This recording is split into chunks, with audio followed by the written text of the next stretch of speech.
if you take action, if we, the people, take action, there's no way the globalists can carry out their operations. That's why they feed us GMO that in every study retards the rats that they feed it to and the monkeys that they feed it to and the apes. That's why they give us the fluoride that in Princeton and Harvard and University of Texas and Oxford studies shows around 20% IQ reduction if you just drink fluoridated water at 1.6 part per million, which is what they put in our water, for a decade. And I just mentioned that again because they have MSNBC going, he's insane. He thinks we put fluoride in the water. Now it's not that they're putting this stuff in the water. It's that they're saying that they're not even putting it in the water. It's like Obama, and I played the clip in the last hour, it's up on Infowars.com, said there's not even allegations the NSA is trying to listen in on people's email. That's like Gibbs saying there is no drone program when the drone program is publicly admitted to exist. We are under a dictatorship of kleptocrat eugenicists who enjoy hurting us. Just like depleted uranium, they wouldn't use it until 1990. They had it since World War II. After the Manhattan Project, 1946, there's papers on it. We've read them on air. We've had Dr. Doug Rockey on, a nuclear physicist, biologist, former head of the Pentagon DU program. They would not allow them to use it in combat until 1990. And then now they just use it everywhere. Now they just put it in concrete additives. Now it's in forklifts. Now it's everywhere. And the cancer rates go up and up and up and up. 91% of nuclear reactors are leaking. That's an Associated Press headline you can pull up. Out of 420-something reactors, 91% are leaking. Last year when they had reactors leaking out in Southern California, their answer was, well, we'll just stop turning the alarms on in the city that have been there for 50 years when this happens. So it is an insanity by the elite where, well, I played the clip yesterday where the Japanese government is putting on newscasts that if you smile, studies show things won't hurt you. And so smile and the radiation won't hurt you. There's the headline, a brainwashing campaign, radiation doesn't affect people who are smiling. And that is an attempt by the Japanese government on the news. We played the clip. By the way, if you're a new listener, I'm not joking. They're saying if you smile, it would protect you. Doesn't matter that most of the people that responded now are either dead or dying. You know, the hundreds of people that were willing to go in there and try to clean that up. And now it's melting down and degrading even more. Now it's getting worse, and the stuff's pouring into the ocean. You've got multiple reactors that are still very dangerous. You've got all these fuel rods. The cleanup's beginning. And you've got TEPCO saying it's extremely dangerous, but you've got our media saying there's no problem, even though 3 months after the FDA tested yellowfin tuna off San Diego and didn't tell people for a year after that. So that's 15 months after, then, oh, yeah, we found higher radiation, in fact, a lot higher. Some cases 10 times higher than what we say is safe in the yellowfin, these different cesiums, breakdowns. And we say it's okay now. We're just going to raise what's safe. Now I've kind of set the table for that there. I've read a lot of shocking stuff in RT about, this could be the greatest meltdown ever coming and could kill millions. Is that fear-mongering? I see articles about, the UN says that they believe Chernobyl's killed 1 million people since 1986, 20-plus years ago. Who knows? I've had Dr. Bob Bowman on, who's a physicist, saying undoubtedly we will have more deaths in the Northern Hemisphere from this radiation. The Northern Hemisphere is over 2 times higher radiation. You've got all these reports in Alaska where a lot of the radiation's actually gone, of the animals dying, the people's hair falling out. The man who's really on top of this, who's advised the EU, the British government, he's a chemical physicist, has a lot of other letters to his name. He's the other camp from the Japanese government saying, smile, radiation's good for you, or George Monbiot saying, we need more radiation, it's good for you, or Ann Coulter saying on Fox News that the Japanese should be thankful, radiation's good for you. That's an actual quote. So I think she should go live there at Fukushima since she says that. I'm not kidding. Go live there or shut up. Because I don't like this, folks, the fact that there were all these reports of milk and stuff, even in Texas with higher radiation. They're like, oh, don't worry. Just because the elite has gone crazy and thinks all of this is fine doesn't mean the rest of us have to go off the deep end. Delusional thinking, smiling won't protect you. And so Christopher Busby's a British scientist, and he heads up a lot of very important advisory groups, the Low-Level Radiation Campaign, LLRC. And again, I don't just go off what he says as a physicist. I have had countless physicists, the former head of the Star Wars program on, the head of the Pentagon program on. I've probably had, let's not exaggerate, I don't know, 20 or so nuclear physicists on, famous submarine physicists on, you name it, who said they were lied to, low level. If it gets into your body, is just as bad because it's point blank up against the cells. So I'm no physicist, but I can talk to all the top physicists. And all the physicists agreed with this 50, 60 years ago, even 20 years ago. So there's a new irrational, delusional, let them eat cake, Marie Antoinette on PCP action where everybody just says this is fine now. He's been a hard guy to get. He's very, very busy. But he's able to join us now. Christopher Busby, and Christopher, feel free with all the sites you're involved with to mention where people should get all your studies and material. But you've heard my little 5-minute rant here. I mean, am I the one that's insane? Should I smile and go live at Fukushima, where the animals are now deformed, the butterflies and the children? Or are you right? Is radiation bad for us? Alex, you're spot on with your rant, and I hope you continue to rant like this, but I can't see any easy way of persuading the governments of the world and the scientific committees, the bogus scientific committees that they've set up to operate this system of chicanery and lies, any way of stopping them. I mean, to be honest, these people ought to be sent to jail, and perhaps one day that will happen, who knows? But at the moment, I see no sign of them backing off from what is clearly a very, very serious problem, and in my opinion, probably the worst public health scandal in human history, and one that is very likely set on destroying all life on Earth if it's continued unabated. This is really a serious, serious problem. I mean, I'll give you an example, a very recent example of the sort of Alice in Wonderland world that we're living in. With regard to radiation. Now, you will recall that the World Health Organization Supremo, a bloke called Wolfgang Weiss, Dr. Wolfgang Weiss, they had a meeting in 2012 to talk about the health effects of Fukushima. And, of course, they said there wouldn't be any. It wouldn't be any. There would be no detectable health effects. Now, what we discover in the last few months is that a study done by the Medical University in Fukushima has turned up now, well, originally 27 cases of thyroid cancer in children, and it's now gone up to 44 cases of thyroid cancer in children. This is an official study. Now, the university department which made this study, they say, I mean, and it's quoted in the Japan Times, they say, we do not see that these thyroid cancers are associated with the Fukushima contamination. I mean, can you imagine such nonsense? Now, the actual background rate for thyroid cancer in Japan, I've dug out, it's actually 0. Now, so this was a study done in 2005.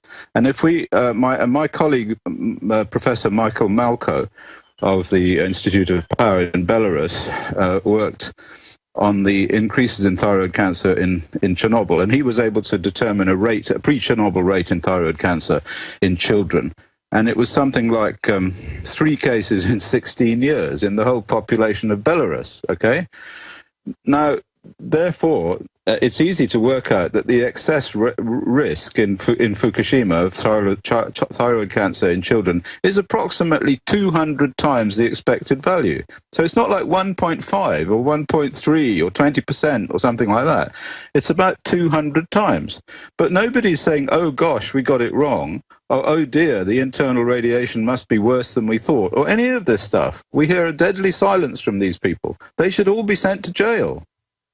What has changed, Dr. Busby? Because, and then I want to come back and talk about the critical nature in the press and how bad off are the 6 reactors, the 5 damaged. Why are they saying a bigger disaster could come?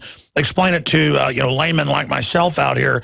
But we're going to break in about a minute and a half. Okay. But first, Why are we seeing this delusional manifestation, and what do you liken it to, where all over the world they're just raising the level, saying it's safe now? What is this, mass madness, or what is it? I think it must be some kind of psychological denial. I think you'd probably better talk to sociologists and psychologists about this rather than to a scientist. I mean, I have thought about it, and I've thought of the various ways in which it can work. And I can step back from it and step back from it, and eventually we get back to a situation where it is really quite political. It's about the domination of one set of people by another set of people, and the wars and the lies and so on that have continued throughout the whole of history. And so, in order to explain this, basically all you're doing is explaining all the things that have happened in history, which are equally insane, to be honest. We've had situations like this again and again throughout history, and so therefore it's not really anything new there, except that in this case it's a question of the magnitude. So in the past you could have one set of mafia, if you like, dominating the people. You could have people like, for instance, in the Soviet Union originally, you could have people disappearing and the airbrushing of history and so on. And we now see all of this stuff happening in the United States too. Well, stay there. Explain it to us on the other side, because I'm guessing you're going to say now it's a global corporate mafia above the law, and they've got melting down reactors, so the threat is much larger. I want to hear the end of this when we come back with Dr. Busby. I'm Alex Jones. The important thing about the Pro 1 filter today is that the material we use for removing fluoride and other heavy metals now will remove the latest form of fluoride called hydrofluorosilicic acid. There's no other fluoride reduction filter out there that will remove that type of fluoride. And it's extremely important because today we're hearing more and more cities are using that form of fluoride. We've been having medication forced on us through the water system for quite a while. Most people don't realize it. Most people don't realize the negative effects of fluoride. There's a wide range of health effects that are attributed to fluoride. Bottom line, why should somebody get this new Pro 1 ProPure filter? The reason to buy the Pro 1, it's an all-in-one filter. It's convenient, easy to use. It doesn't require the add-on fluoride filter, and in addition, this filter removes the latest form of fluoride called hydrofluorosilicic acid.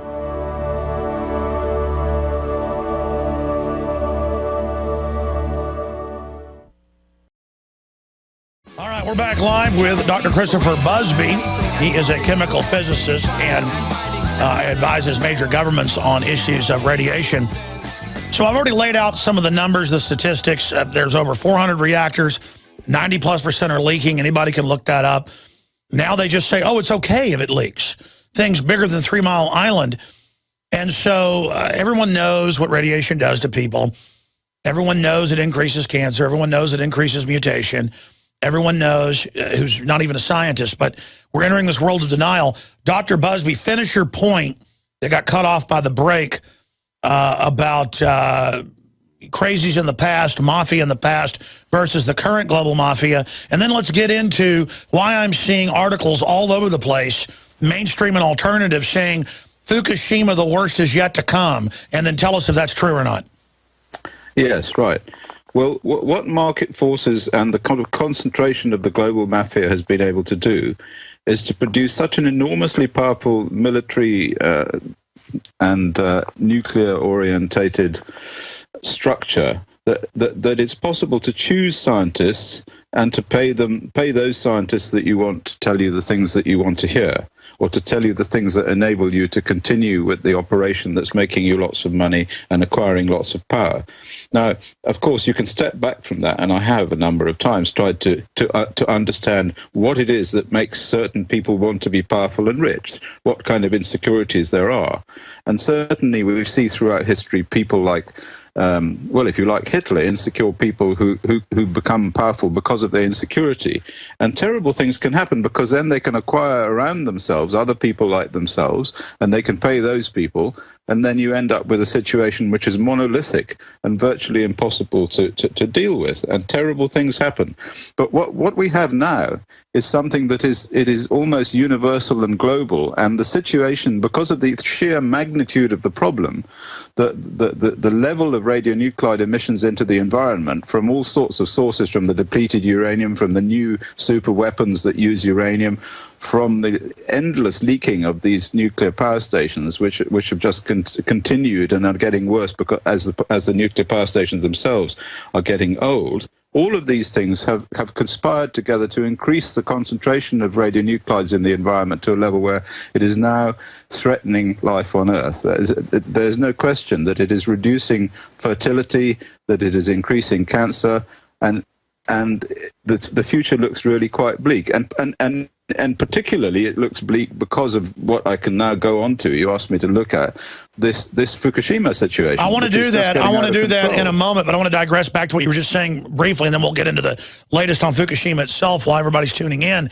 But what you say so eloquently is what Eisenhower in his farewell address warned about. He said, the military-industrial complex has been seized by corporate interest, and it itself is then seizing the entire scientific complex to where they will be unopposable. And now they've hired all these mercenary scientists that will go along with anything.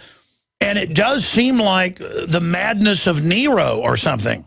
It's not. It's even worse, because not only do they acquire scientists by paying them money in order to provide bogus scientific reports that support their position, but anyone who happens to stand up and say something which they don't like, or find something which goes against their crazy worldview, this person gets swiftly dealt with. I mean, I can name names. There was a young scientist in Sweden called Martin Tondell who discovered that there was a significant increase in cancer in the northern Sweden after the very small amounts of radioactivity conventionally expressed that fell in northern Sweden after the Chernobyl accident.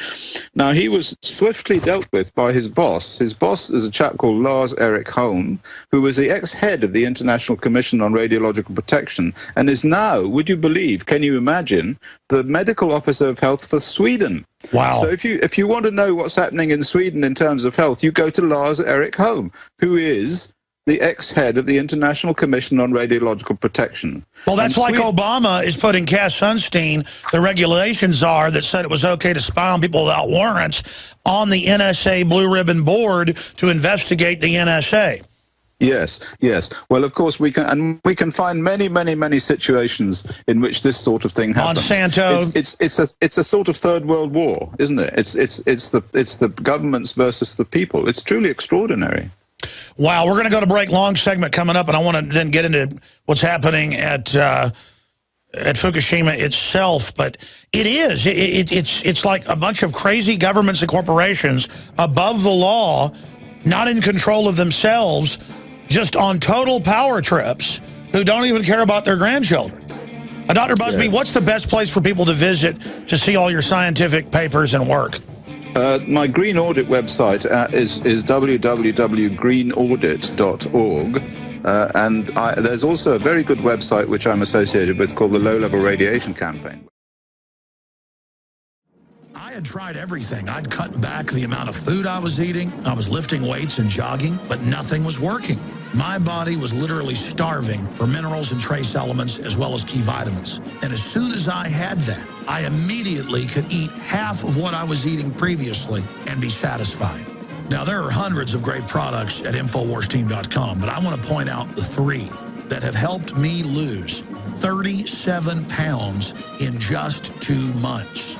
Products like Beyond Tangy Tangerine, Pollen Burst, and Rebound. When I started taking the Tangy Tangerine and other products every day, I lost more than 37 pounds in just 2 months. Now that's results. I want to challenge my listeners to go to InfoWarsTeam.com and to order just 3 of their products, and you will see the changes in the way you look, feel, and in your appetite almost immediately. Start your journey to health and wellness today. InfoWarsTeam.com. Boy, we are riders on the storm. There is no doubt about that. Up on screen at Infowars.com, we have a link to a National Geographic story. Latest radioactive leak at Fukushima. How is it different? So that's how they report it.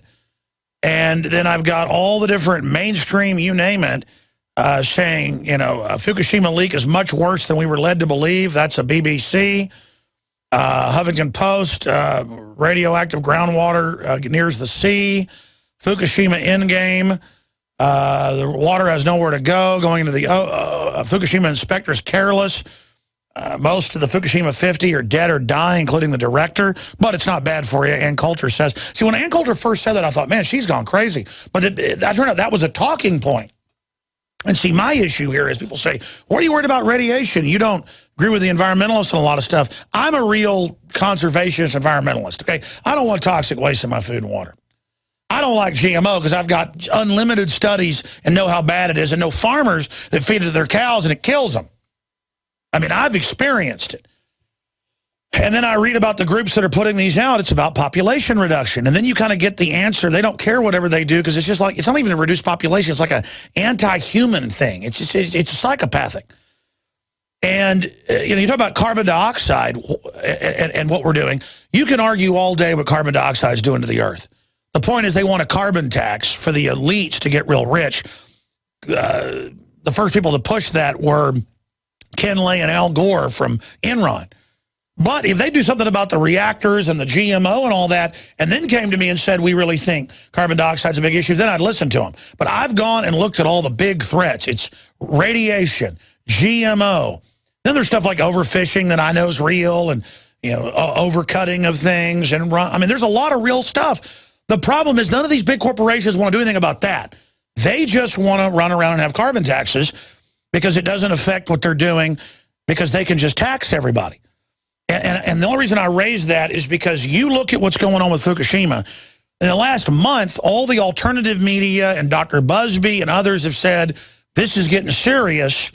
And then now it's strange that he's on today. Suddenly it's breaking in the mainstream media, other than Japanese media. They were admitting it a few weeks ago, that this is very serious. So you're a physicist. You've studied this. Your team has been there. What's really happening with the reactors? Why are people so scared? And how are they saying this is going to be much worse than what's already happened? Is that accurate?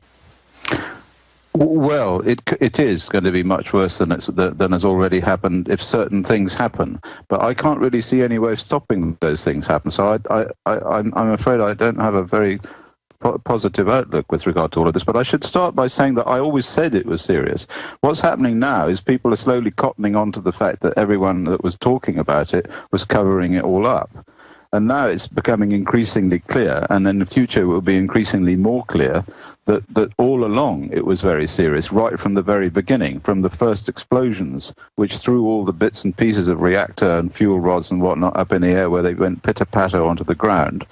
And the fact that the pressure vessels themselves are holed and material has gone through the pressure vessel into the ground. We don't know how much, but the whole of the area around it is radioactive because the fuel is out of the box that it was in. That's the problem. Now we hear all about how the water is leaking into the Pacific Ocean and how could the water be radioactive when they've gone to such lengths to ensure that it can't get to the Pacific Ocean and it can't be radioactive. The fact is, it was always radioactive because all of this stuff fell into the ground and the groundwater soaked it up, and the huge amounts of water that were pumped in there to keep the thing cool and are still being pumped into to keep the thing cool are leaking out through holes in the pressure vessel, leaking out through the spent fuel tank holes and so on. And contaminating the ground, and that water is inevitably going to get back to the sea. It's impossible for them to stop it from getting to the sea. It's like trying to push water uphill. And back when it happened, you pointed out that when you can eject those fuel rods, when the MOX reactor blew up that has the plutonium in it, it shot them, later the New York Times had to admit, 2 miles away. And they had to have bulldozers just cover it up where it's at. Yeah. Why not? I mean, this is insanity. It's right on the ocean. All that debris has now hit the U.S. It's hitting Canada. And their answer is it's not bad for you. Please continue. Yes. Well, I have to say that although it is bad for you, it's not the kind of Armageddon. The dilution of this material into the Pacific is not the Armageddon that some people have been saying. So as far as the concentration. So as far as the concentration of this stuff is concerned in terms of the Pacific coast of America, there will certainly be increases there, and the fish will become more radioactive than they were before, and so on. But the levels of radioactivity in the fish are not going to be so enormously high that they would constitute a sort of totally disastrous scenario. What is far more, and this is because the Pacific contains about 300 million cubic kilometers of water. Now, I know it's not going to all dilute into the water, uniformly, and so there are going to be concentrations in the various currents that flow north across to the United States, and then the surface drift that takes the stuff across the United States by the water. But by the time it gets to the coast, it will be very much diluted, and it will certainly contaminate the coast, and the coast will have an effect on the people living there. But they're not all going to suddenly drop dead. What is much more serious is what they're now doing. Because what has happened is, as a result of the vast amounts of water that they've pumped into these things to keep them cool, and they're still pumping into them to keep them cool, the whole of the land, and this is how I see it, of course they never tell you this, you have to sort of deduce it all in some kind of Sherlock Holmesian way, the land around these reactors has become soggy. It's filled up with water, and water's getting into the Pacific, and the whole thing is like some sort of marsh. Now, the problem with that is that these reactors themselves are enormously heavy. And so they're going to sink into the marsh, and they're going to lose stability and possibly collapse. Now, if that happens, the main problem is reactor 4, because there's a tank there, as you know, which contains about 1,300 plus spent fuel elements inside this tank, which have to be continually kept warm. The tank has to be kept full of water. And if the tank breaks, which it would do if it slid sideways and lost its structural integrity, then these fuel rods will then catch fire and might even melt and explode, which is what I believed happened originally when there was the first explosion. Well, sure, you were proven right. I mean, mainline news admitted that they picked up the isotopes that meant that the, fission had happened? Yeah, that's right. Well, it's fissioning now all the time. I mean, we know there's fissioning there because these short half-lived isotopes are being detected. Sure. Why are they calling it a new leak now? Because you were saying this months ago that it was obviously leaking, and now they admit that it's leaking and that it's getting soggy and that it is going to sink into the ground. And then I guess they can't keep it cool, then it blows up? Well, because people are now measuring the radioactivity, the radionuclides in the seawater on the coast, and they can't say that, and they have to admit it because that's the only place it can be coming from. So what they've done is, I think, probably invented this idea that these tanks are leaking, these enormous numbers of tanks that they've got there. You've seen the pictures. And so the only way that it can get to the sea within having told all the lies that they've told, they've now got to continue to make up new lies in order to justify the original lies. And they're saying, well, these tanks are leaking. But, of course, they can't find any leaks in the tanks, but they're still looking. Of course, nothing to do with the tanks leaking. It's the fact that the whole area around is saturated with radionuclides as a result of the original explosions and the bulldozing of the old fuel elements and the holes in the reactors, and probably a sort of minor China syndrome, although it's not China. In fact, if you go to the other end of the earth, it's Buenos Aires, Argentina. So that's the Buenos Aires syndrome. Sure. Well, explain the type of explosion that you documented happened in Russia, and the Russians documented that you then believed happened there, and then later the evidence came out of the nuclei that show the reaction happened. Explain that to us, Doctor. Well, there are various kinds of arguments that were brought forward to say that there was a hydrogen explosion, and we know that there is a hydrogen explosion. But in Chernobyl, a number of scientists who were in St. Petersburg actually measured a ratio of xenon isotopes, which enable us to tell whether it's a nuclear explosion or whether it's a hydrogen explosion. The ratio of the xenon, short-lived xenon isotopes, xenon 133, xenon 133M, xenon 135, that tells you the kind of explosion that occurs. And in fact, the test site, the people who are trying to detect whether someone's letting off an atom bomb somewhere, they have detection places all over the world for this. There's a CBTO or something, the Comprehensive Test Ban Treaty Organization, have measurement sites all over the place. And so eventually they can actually detect the concentrations of these isotopes that enable you to tell whether it's a nuclear explosion or not. And in the case of Chernobyl, it certainly was, because the ratio of these isotopes showed that there was a nuclear explosion, and it wasn't a hydrogen explosion at all, although a hydrogen explosion did follow, of course, because there's lots of hydrogen there. Now, I think that reactor 4 explosion was a nuclear explosion. I think what happened is that the tank ran dry.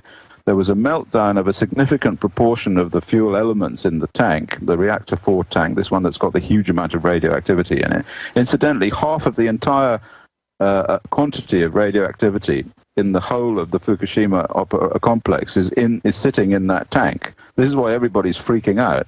There's about 10 to the 20 becquerels of radionuclides in that tank. So that's 1 and 20 zeros, and that represents about 50 to 100 Chernobyl accidents. So if that lot went up, you are in trouble. It's not a question of it going into the Pacific then, because now it's in the air.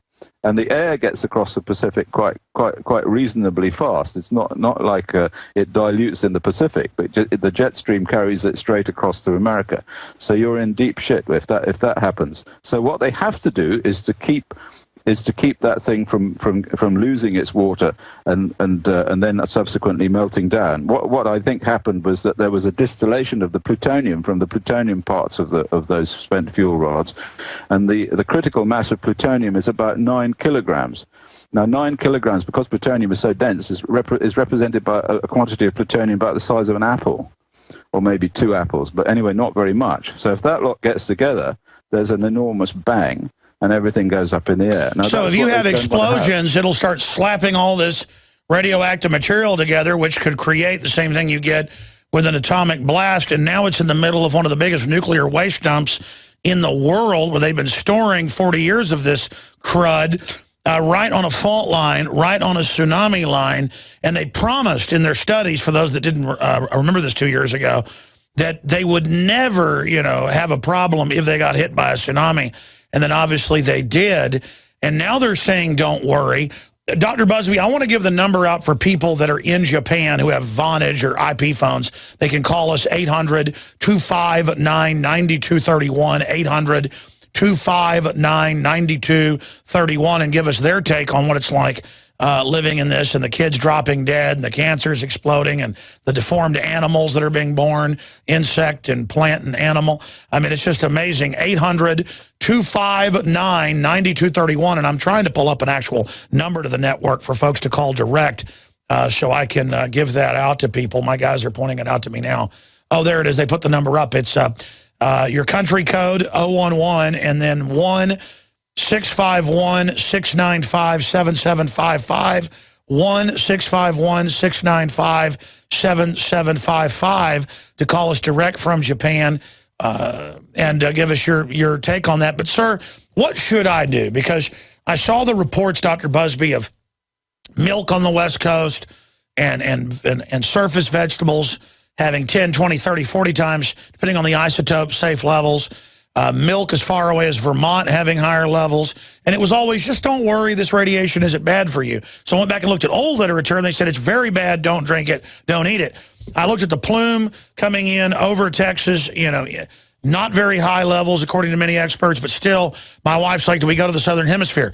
If this thing blows up, they'll obviously say it's safe, no big deal. How long do I need to take, Nation iodine, they say is the best or whatever, or do I move my wife and children to Chile or something for a few years? What would you do, Dr. Busby? Yes, I think if it did blow up, I would be inclined to get out of the path of the fallout. And so that means, because the winds blow north and south from the equator, and as we know from the concentrations of radionuclides that came down after the nuclear weapons testing in the 60s, we know that in the southern hemisphere the concentrations are lower than they are in the northern hemisphere. So yes, so if that did happen, and let's hope it doesn't happen, because they are trying to pull the fuel rods out and do something about it, although God knows how they're going to succeed in doing that. But if it does happen, and if it gets bad, well, then I think it's time to head for the hills, Alex, yes. And, of course, we know from Chernobyl it circled the Earth and came back to England. We know that from the using DU bombardments, the last 2 Gulf Wars, I know universities picked up the DU in England and in France, and I remember the professors got in trouble there for warning people. I mean, what about folks in Europe? Well, Europe is much further again, and so if you like to see it in this way, it would be like Japan would be 10, and United States would be like 3, and Europe would probably be 1. on that sort of level, very, very roughly. And it would be a sort of repeat, only worse, of the atmospheric weapons testing of the period 1952 to 1963, which was absolutely terrible. I mean, the large bombs that were being exploded in the atmosphere then rained down enormous quantities of uranium and strontium-90 and cesium and all of this stuff which we're talking about now. And that caused the cancer epidemic, the one that started in the 1980s. And by the way, for those that don't know, correct me if I'm wrong, those were fractions of what's at this giant nuclear waste dump. I get so many people that send me emails or comments going, Alex, we did all the nuclear testing. Those were huge explosions that blew up whole, islands. Why are you worried about a small explosion? They don't get a cleaner explosion where most of it is destroyed in an atom bomb or a hydrogen bomb. They don't understand how dirty reactors are. Can you explain why this is so dangerous to people? Well, at the moment, I have to say that I think that the weapons fallout was very serious, and the main No, I know it's bad, but I'm saying compared to something like this. Go ahead. Sorry. Well, compared to something like this, there's a lot more stuff in if the whole lot of this went up. But the thing is that it won't go up in the same way as the weapons fallout. Weapons fallout went up into the stratosphere and circled the Earth. But this probably won't do that because the explosion won't be a kind of megaton explosion. It will just be a local explosion. So a lot of that stuff will go into the Pacific. It won't go up high enough to be taken right the way across the Pacific, all of it. And I don't think all of it will go up as well. That's the other thing. But I mean, it won't be good. So I don't think that you should say that this, or anyone should say that this is going to be so terribly much more than the weapons fallout. But we really don't know, because it might all go up. And if it does all go up, then who knows? Because there's an awful lot of it. There's more of it than in the weapons fallout anyway, but not a lot more. Wow. That was quite bad. Amazing. I mean, when we open this up during Fukushima, we get tons of calls from Japan. We're only getting a few coming in right now. Now you can watch Alex Jones live at Infowars.com/show. You'll find links to all of our content there and a free 15-day trial for Prison Planet TV. You can also browse the network, the Infowars Nightly News, and over 60 movies and documentaries all together in one place. You can watch the Alex Jones radio show live as it happened. So check it out, Infowars.com/show.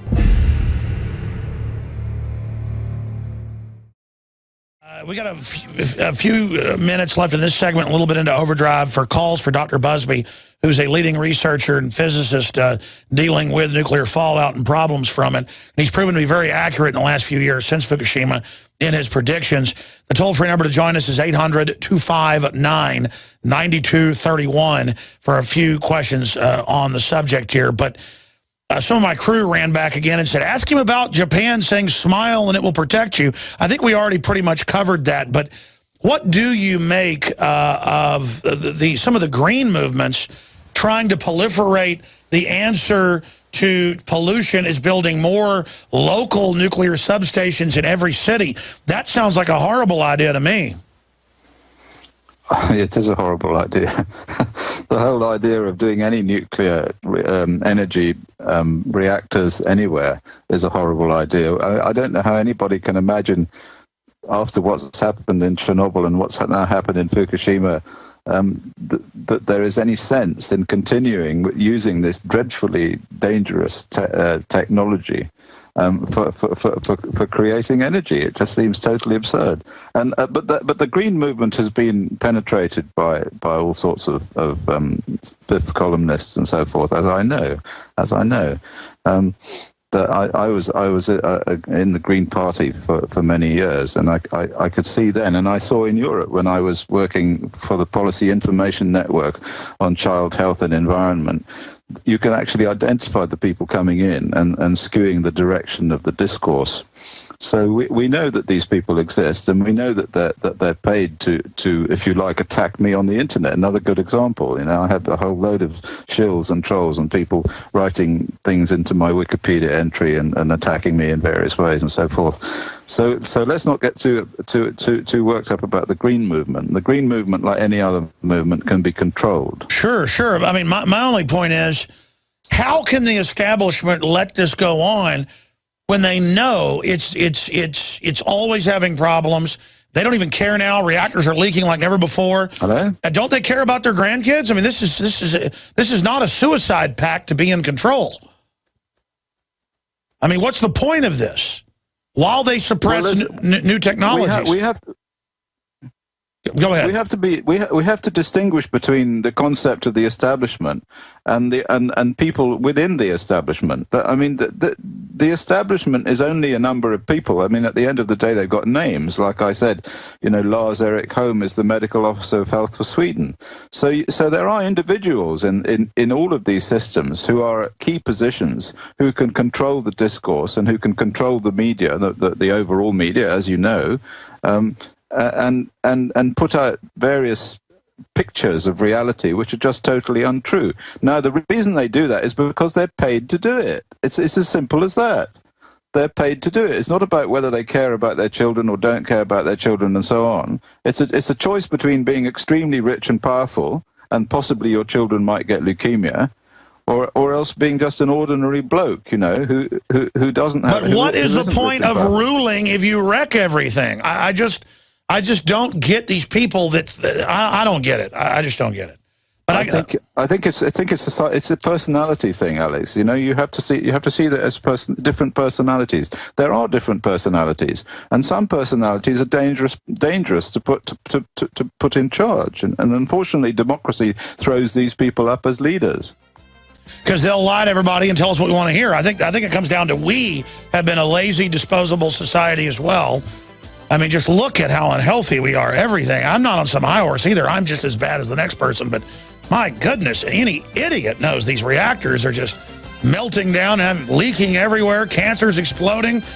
We're going to come back with a quick little 5-minute segment. Now we have loaded phones, and I think some calls from Japan, of course, because we're running out of time.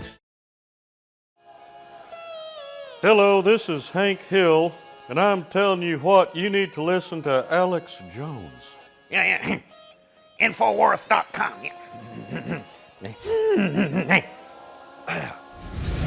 Judge, what is the secret of the universe? Infowars.com.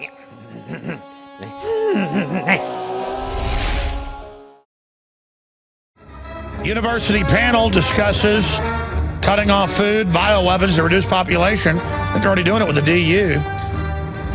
And I got a bunch of stories I don't even have time to get to that just went up on Infowars.com and PrisonPlanet.com. By the way, Dr. Busby, we have hard breaks because of satellites. You got cut off earlier trying to give out the website for the LLRC. Give that out, then we'll jam in a few final questions here for you. Yeah, right. That's the website, llrc.org. And the other one, as I said, was greenaudit.org. And also, we have one called nuclearjustice.org, so which is also a development now, which is we're hoping that people will help us to take petitions to the European Parliament and to other organizations. Well, there is a madness, and I mark it from 1990. They knew the DU couldn't be used. All the reports said it. They just said, you know what? It's good for you now. And they just don't. I mean, it was first, wash your hands and wear a mask. Now it's like, don't worry about it. Let's go ahead and take a phone call. Mike? No, first off is Chris. Chris in Florida, you're on the air. Quick question for Dr. Busby. Well, Dr. Busby, what do you think of the idea of using certain kinds of lasers for selectively increasing the speed of radioactive isotope decay? I found a study from Helsinki University of Technology, Finland, laser-enhanced radioactive decay and selective transmutation of nuclei, and there are others. But what do you think of that idea? I think that it would be interesting to do some experiments to see if it's possible to do this, but my feeling is that it's not, and that these sorts of experiments and this sort of approach actually would probably end up with producing more radioactivity, or at least more dispersion of radioactivity. There's a system which they want to build in Sweden now for doing this kind of thing. And the problem is that when you build this system, you then have to bring all the radioactivity, all the radioactive waste there, and in that very process, you create all sorts of possibilities for. So the best thing is to find a place in the middle of the desert that doesn't have fault lines and seal it in concrete. Right.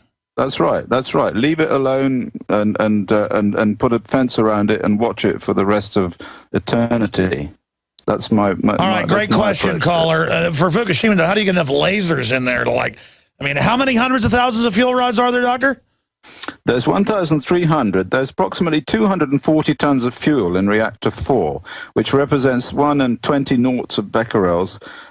And you could say that in terms of explosive power, if it all went off, you can say 1 megaton per ton of uranium. So you've got approximately 240 megatons of explosive there. So we're talking about quite a lot of stuff. Isn't 240 megaton bigger than any bomb they've built? Yes, but if you add all the bombs together, it comes to quite a lot of megatons, and it won't. Of course, it won't go off like that. Sure, but it's a disaster. It's unbelievable. It's just giving you a sort of rough idea of what there is there. Sure, but aren't they storing like 500,000+ rods there at the facility? The number of rods in the reactor 4 vessel is 1,300 rods. Yeah. No, but I meant the whole facility storing a bunch, right? Oh, it's probably about twice as much as that if you take the whole. So about in terms of total quantity of material, about half of it is in the reactor 4 tank. All right, because I remember reading the news press reports of how much waste was there. It was some astronomical amount. Real fast, Mike in Tennessee, quick question. Good afternoon. Yes, the problem I see is that the trade winds, the prevailing winds, run clockwise on the northern hemisphere. They run counterclockwise in the southern hemisphere, which actually acts as a protection. So I can see why the Bushes 10 years ago would buy up vast tracts of land over the aquifers in South America to get ahead of the... Yeah, Paraguay. They're actually, my dad was down there on a charity thing, and the Bushes have companies everywhere and have actually moved down there. The reason people do this, Alex, you know, they are Luciferian, and it's just like the old girl, if I can't have him, nobody else can, so they just destroy what they can't totally control, and there's too many free will people in the United States, so might as well destroy them. Yeah, whatever it is, it's evil. Dr. Busby, thank you so much for spending time with us. Look forward to talking to you again. Hopefully things will not be explosive, like you've said, and we appreciate your time. Fingers crossed, Alex. Fingers crossed. Yeah, everybody say a prayer. Now you can watch the InfoWars Nightly News streaming live as it happens for free. Check it out at Infowars.com/show.